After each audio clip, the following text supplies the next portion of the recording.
Ayan po mga kabida, sa magandang oras po sa lahat at welcome po sa aking channel. Nako, eto.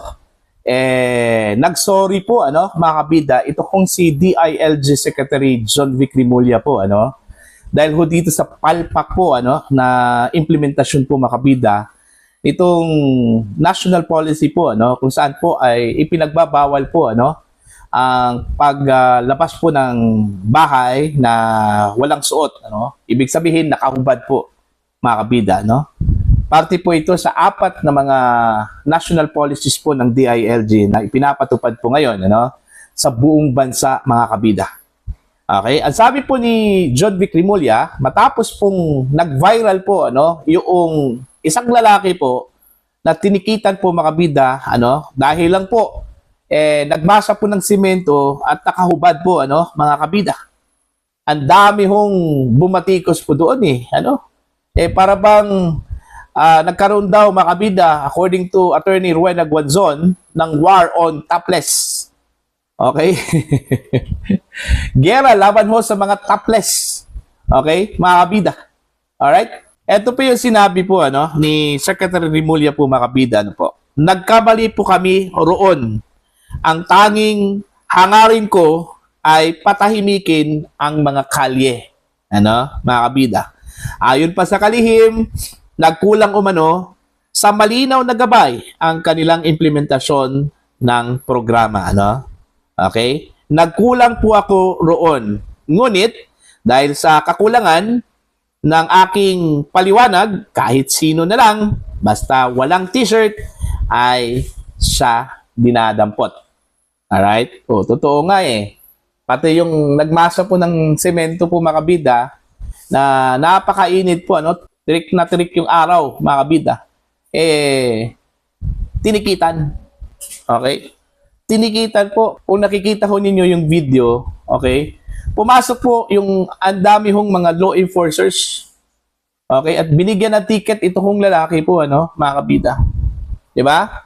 Kaya nga, siguro, napaka-excited siguro ni Secretary Rimulya nung ipinapatupad po niya mga kabida ito hong national policy na ito, kaya yon. Okay? Wala hong klarong guide po mga kabida, walang guidelines na inilatag. So, ang nangyari po, since meron pong instruction, doon ho sa mga law enforcers, yung mga law enforcers naman, pag meron silang nakitang nakahubad, yon. Tinitikita na, mga kabida. Which is hindi naman po maganda, Like doon ho sa lalaki, dapat tiningnan din yung sitwasyon po, mga kabida, okay?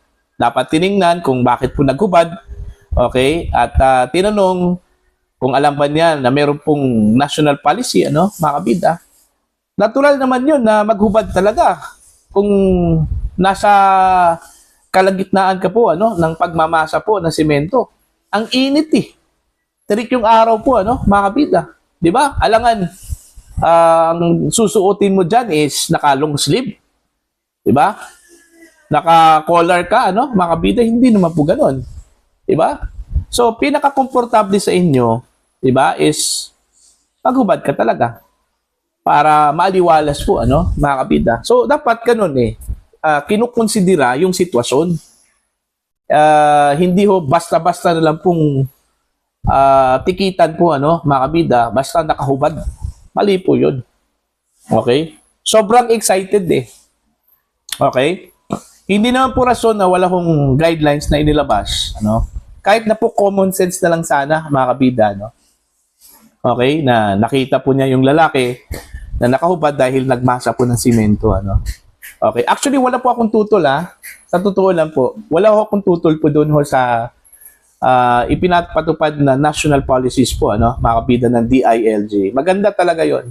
In fact, yung apat po, na mga pulisiya po, mga kabida, sanay na po kami, doon. Kasi sa amin nanggaling yun, Sa Davao po nanggaling yun, mga kabida, yung apat. Una, yung curfew on minors, from 10 p.m. onwards. Alright? Then, pangalawa po, mga kabida, yung video ban 10 p.m. onwards pa rin, mga kabida. Okay? At saka yung inuman sa labas po ng bahay. Alright? Bawal din yon para sa amin. Okay? 10 a.m. onwards. Alright? So kami, sanay na kami doon sa Davao, ano? Mga kabida, sa ganong klaseng polisiya po, ano? Pero yung iba, yung hindi po nasanay po kasi pinapatupad bago lang, pero talagang hindi pa talaga alam, ano? So magkakaroon talaga ng kalituhan po, ano? Mga kabida, normal lang po yun. Dapat ho doon sa law enforcement, dapat tiyakin po nila, ano? Na yung paghuli po o pagtiket po mga kabida, nasa tamang paraan po, ano? Sa tamang sitwasyon. Alright? Ako, saludo po ako kay Secretary Remulla dahil inamin po niya yung kanyang shortcomings, ano? Yung pagkakamali po nila mga kabida dahil kulang po ng pagpapaliwanag sa kanilang national policy, ano? Lalong-lalo na po patungo doon ho sa local government units. Okay? Pero yung mga meron na pong mga ordinansa, alam na po nila Okay? Specific na kasi yan sa kanilang ordinansa po, ano? Mga kabida. Katulad sa Davao. Pero doon ho sa wala, okay? At ini-implementa po dahil lang po sa national policy na ito, magkaroon talaga ng kalituhan, ano? Ang problema lang po, ano, mga kabida, kung bakit nagkaroon po ng palpak na implementasyon, ano? Dito ho sa bawal ho maghubad sa labas, ano, mga kabida.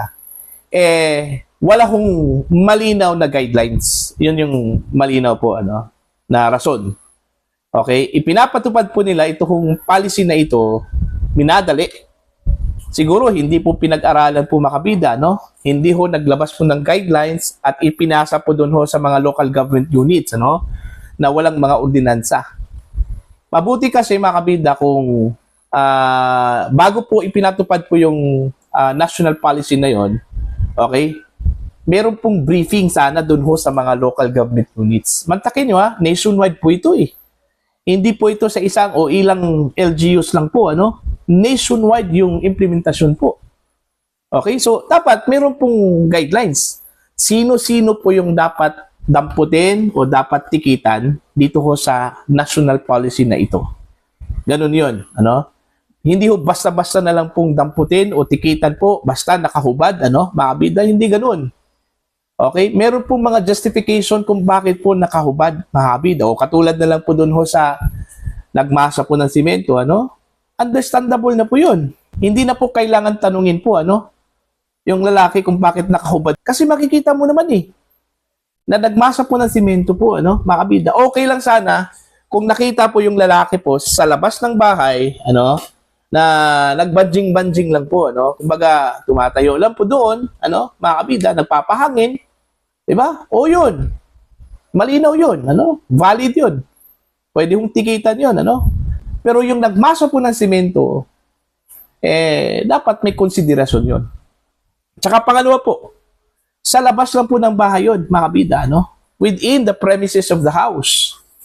Okay? Hindi ho public place. Kasi po, yung pinaghuhugutan po mga kabida ng Department of Interior and Local Government ng mga pulisiyang ito, lahat po ito mga kabida ay public place. Maliban lang po doon ho sa video okay ban, ano? Kasi sa loob po ng bahay yun Pero yung curfew on minors, ano? Yung bawal po mag-inom po sa labas, ano? Mga kabida. Tsaka yung bawal po maghubad po sa labas, in public places po yun yung harap ba ng bahay ay public place ba yun? Makukonsidera ba yun na public place, ano? Basta within the premises lang po, within the compound lang po ng bahay po ninyo. Hindi po siguro, ano, mga kabida. So, dapat kabilang yon sa mga guidelines na ilalatag po ng Department of Interior and Local Government. And since inamin po nila na wala kong guidelines, nagkulang po sila ng instruction. So, next time around, ano, okay, kung magkakaroon po ng full implementation po, kasi ito kong Manila Police District po, ano, mga kabida, tsaka Quezon City Police District, sinuspindi po nila yung kanilang implementasyon ho dito, ano, mga kabida. Okay? Kaya, bago ho magkaroon po ng full implementation, dapat na-iron out na po, mga kabida, ito hong guidelines na ito. Para alam po ng mga enforcers kung sino po yung uhulihin nila, pagdadamputin po nila o titikitan po nila, mga kabida. Ano? Kasi specific po sa national policy. Alright? So para po sa inyo, ano po ang inyong opinion ho dito sa paghingi po ng apology po mga kabida ni Secretary June Vic Rimulya, Again, saludo po ako dito sa mamang ito kasi umamin po ng kanyang kamalian po kakulangan po makabida sa implementasyon po ng mga pulisiyang ipinapatupad po ng Department of Interior and Local Government po sa buong Pilipinas, mga kabida. Sana magtanda ko dito si Secretary Rimulya, at sa susunod, pag may mga ganito pong mga implementasyon po, unang-una, pag-aralan muna bago po i-implementa, at saka pangalawa, kailangan hong mat-check po mga kabida na yung mga implementor po ay alam na alam po nila, well-versed po sila mga kabida sa kanilang ipapatupad na mga batas o polisiya po, mga kabida. For your comment and opinion, please comment down. Sa mga hindi pa po subscribe po sa aking channel, please subscribe. Just click the subscribe button, click the notification bell, click all para updated po kayong mga kabida sa aking mga uploads. Maraming salamat po sa inyo lahat.